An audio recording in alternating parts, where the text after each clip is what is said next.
Fall Saturdays usually mean college football in the Nutmeg State, but this year we're limited to what we see elsewhere on TV. With that in mind, I caught up with ESPN's Chris Fowler to get his take on what we can expect this upcoming season.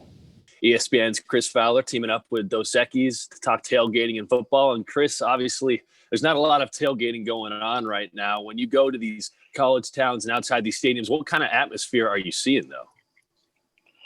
Not a lot, to be honest with you. I mean, that's the thing that's missing. I think that when the games have started, I mean, the intensity on the field is pretty strong. The players and coaches, it shows you that they can be self-starters. They can generate the intensity and the enthusiasm even without that crowd atmosphere. Now, we all want that back.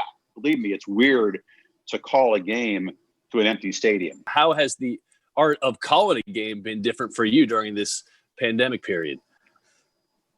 It's been a lot different. I mean, we had a wrinkle last week, the Miami-Florida State game, right? So this great rivalry.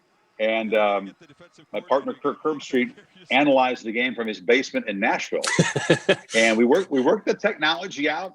Obviously, the first thing you worry about is the delay, right? How's it going to sound for the viewer? They're so good now with the technology. There really wasn't much of a delay. We don't want to do that every week. I hope he gets back in the booth soon because it's much more fun. But everything about calling the game is different now, Elliot. I mean, you have your spotter over here 6 feet away, your stats guys way over there. And so all you do is look at these screens in the booth. Everything is a screen, right? Everything in our world is a screen now, right? So it's like mission control. Obviously, up here in Connecticut, there's no college football being played this year. How do you see this weird season kind of impacting college football long term? You know, I think it's going to be a blip. God, I hope it is. I think it's going to be whoever can be most resilient, whoever can follow the protocols and stay safe. And man, we got our fingers crossed every week. There's going to be games that are postponed. And we've already seen that. So the schedules we look at on paper, that's best case scenario. Let's hope that everybody does stay safe and the games unfold. But in the meantime, you know, are people in Connecticut adopting other teams? I mean, who do you root for? Do you pick Syracuse because it's from the region, but Syracuse is a rival? So what are you doing up there? I think they're just looking forward to college basketball season at this point. They're just kind of giving up all hope. How do we as fans, as college football fans, get to kind of save our Saturday?